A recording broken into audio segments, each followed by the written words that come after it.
Good morning, good afternoon, good evening, folks. Michael Zuber, one rental at a time, back with his good friend Dion from Dion Talk. How you doing, buddy? Howdy, doing great. Ready for round three.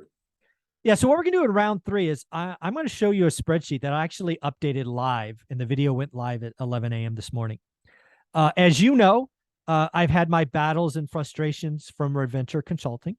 Yes, I'm actually using the name this time. Valuetainment asked for feedback on a housing crash video he did. So I did a 4-part series. But something had been bothering me. Again, I think Reventure Consulting does amazing work, right? He has a story and he puts together the story that makes sense. Valuetainment actually took a Reventure Consulting chart and reiterated the story. And I'm like, Patrick Bet David, he's a guy I follow. I gave Valuetainment airtime on my channel because I like what he does. So the fact that he did that, I'm like, Zuber, you might be missing something. So this is what I mean. So we have heard Reventure Consulting say for years, and then Patrick Bet David Valuetainment reiterated that housing is now 8.5 times income, right? Did you remember that the video were like, hey, housing prices are here. They're 8.5 today. Oh, by the way, as Reventure and Nick has said many times, we are 8 at the last housing crash. I have always replied with, guys, you're missing the number, right? Where is payment? Where is interest rate? It's not price and income. It's price, income, and interest rate. But again, when Valuetainment came out and did it again, I'm like, I might be missing something. I mean, this bothered me for a day, right? Valuetainment came in the other day. This has bothered me. It bothered me enough where I woke up at night. And let's just say my life's pretty good. I don't wake up at night very often. So I had this epiphany. I'm like, you stupid son of a gun. You have this 52-year spreadsheet where you have median home price, you have income, you have interest rate, you have appreciation, CPI. You got all this stuff. Do the math. So again, remember, Reventure Consulting has said housing prices in 2008 were 8 times income. Valuetainment came out and said, we're worse today. We are 8.5 times. So I pulled up my spreadsheet and did the math. You want to see what I found? I do. And while you're pulling that up, the metric that's missing in everybody's comparison to here's what's going on with prices, and here's what's going on with interest rates, and here's what's going on with wages. Here's what's missing. Over 50% adjustable rate mortgages, ninja loans, right? You could just say whatever you want that you were making. No loan verification. Percentage of loan to value. People were borrowing 105%, wrapping up closing costs in there. So those are 3 metrics that don't exist now. I mean, we were at 3% last year. We're up to 11% now on adjustable rate mortgages. I'm not hearing about ninja loans. I've qualified on a couple of refinances and a purchase. I mean, they're still doing blood sample, hair follicle, DNA test. Like it's not like it was in 06 and 07 where I did a refinance to give my ex a portion of the equity. It took about 20 minutes. They basically just asked a few questions over the phone and they're like, okay, you're going to meet this notary to sign here. And that was it. That was the whole refinance. Yeah. That's not happening now. Yeah. So let me bring this up again. I Reventure and Valuetainment, I did this for you. You showed me that I was missing something. So you've seen this spreadsheet undoubtedly a few times. Yeah. Probably more than you want to admit. But I inserted line 4. It stands Reventure Consulting and Valuetainment. And again, the math is really simple. I've always had the data. This is why it bothered me. I'm like, just go put the data in and see what they're talking about. So again, median home price, right? We can go back to 1970.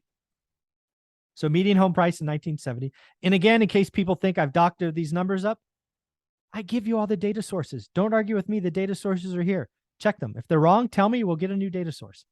But here's the deal, right? Again, the argument was median home price divided by income. The story was we're at 8 and now we're at 8.5. So I put the numbers here and we didn't get anywhere close to 8. So here's the deal, right? Median home price, 1970. Median income for the family of 4, only $8,700. It's very simple division. So it's this divided by that, right? B3 divided by B13 gets you a number. And look at that. So I did all this math. And then I get to 2008. I'm looking for 8 because that's what they said, right? And again, I never thought to check them. But here we go. It's not 8, it's 4. Now, 4 is the highest, but it ain't 8, right? So again, median home price, again, data is sourced here if you want to ask where the data comes from. Median home price was 204 grand. Median income was 50 grand. Folks, that's not an 8. That's a 4.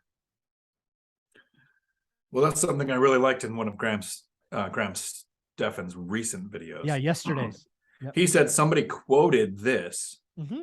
I looked up the data and only found this. Like, it wasn't even close. And he did the research. He said, I went back to I found someone's post that claimed that, and then everybody ran with it. Yeah. I forget the numbers, but I remember 702%. I saw the same video. I'm like, Graham, shout out to you for doing, because I thought Valuetainment's, what we're talking about is Valuetainment's quote of 700% increase in foreclosures.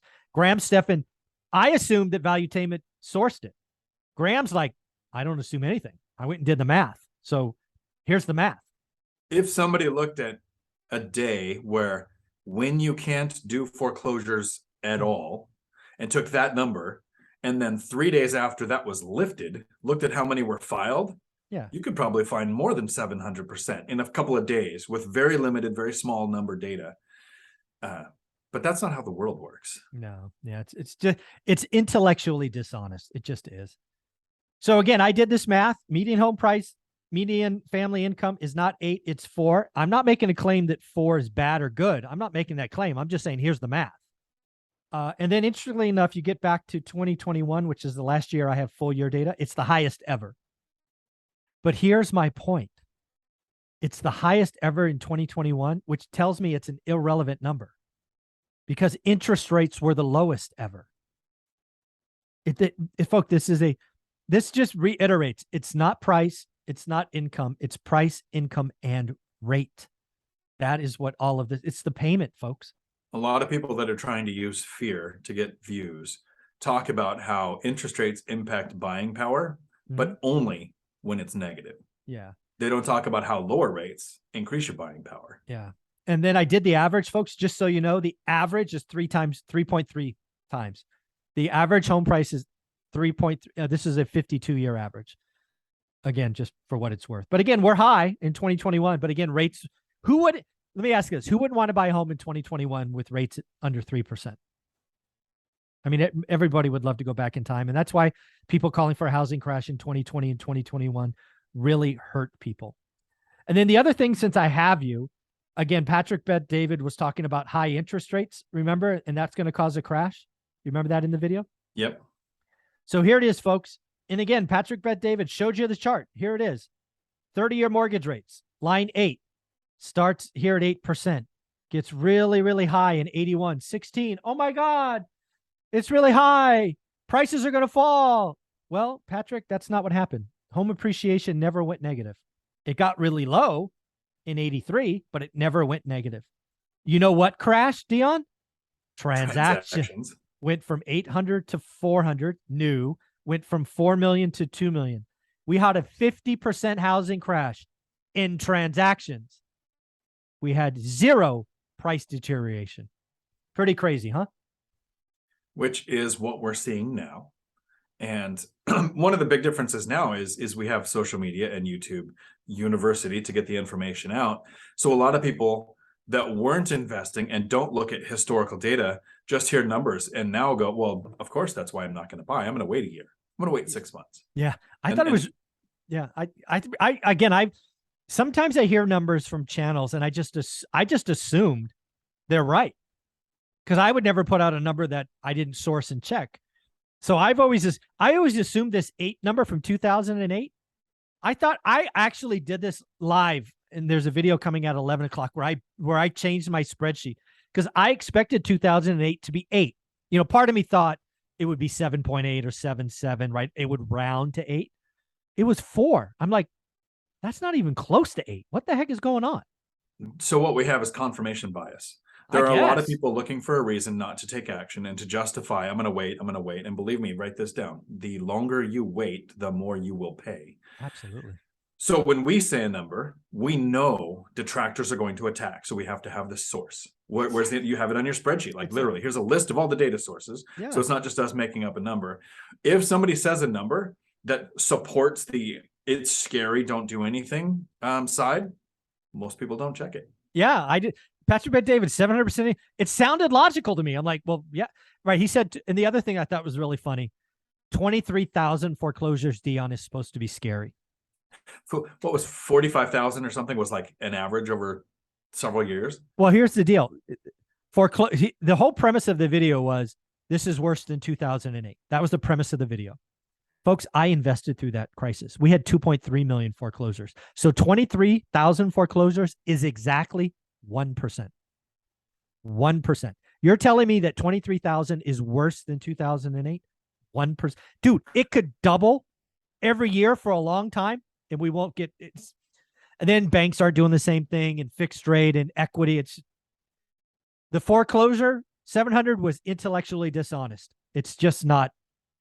That is in my 4th video that comes out on Thursday, 9 a.m. because I break down valuetainment in 4 videos. He asked for us to do it, so I did. That's crazy. No, I appreciate all the work you do. It saves me a lot of time. Yeah. So where can people find you? They can find me right here on YouTube, Dion Talk Financial Freedom, and I do my live streams Tuesday afternoons, 4 p.m. Awesome. Thanks, buddy. Ciao.